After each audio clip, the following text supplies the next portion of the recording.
Hey, good morning. It's Tuesday, August the 8th. It's around 11 o'clock in the morning, and I'm down in McMurray, Pennsylvania, in Peters Township. I'm about 16 miles south of Pittsburgh. I'll tell you why I came down here, or why I'm standing down here in front of the First National Bank. You know, back in May, on May 25th, the Auditor General did an audit of the PSERS pension fund. And I'm going to be real quick, but in that fund was $49.2 billion of assets.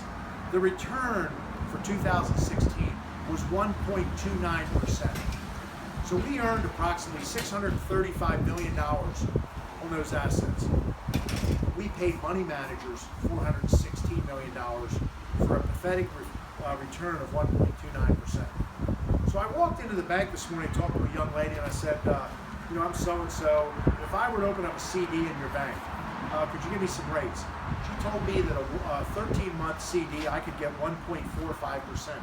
What that basically means is we could have put this pension money in various banks and gotten a greater return of 1.45% instead of 1.29, and we wouldn't have had to pay these money managers $416 million for an absolutely pathetic return. Now this morning, the SERS pension fund, which is the state employees retirement system. Now the one I'm talking about is PSERS, and that stands for Public School Employees Retirement System. But SERS, the state employee retirement system, came out and they talked about their return for last year. Their return last year was 6.5% net of all fees. You know, this is just amazing. Now, most 401ks in America last year did 8%. If we would have done an 8% return on $49.2 billion in assets, that would have yielded an additional $3.3 billion. $3.3 billion, all because we have pathetic money managers not doing their job.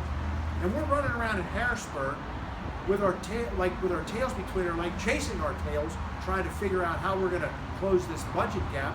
And meanwhile, if people would just do their jobs, we wouldn't be faced with passing on tax increases to taxpayers in Pennsylvania who can't afford any more taxes. This is pathetic. Now go on to my website today, and there's more detail about what I'm talking about this morning. Go to wagnerforgov.com, and you'll find my email blast from today regarding the PSERS pension fund return for 2016.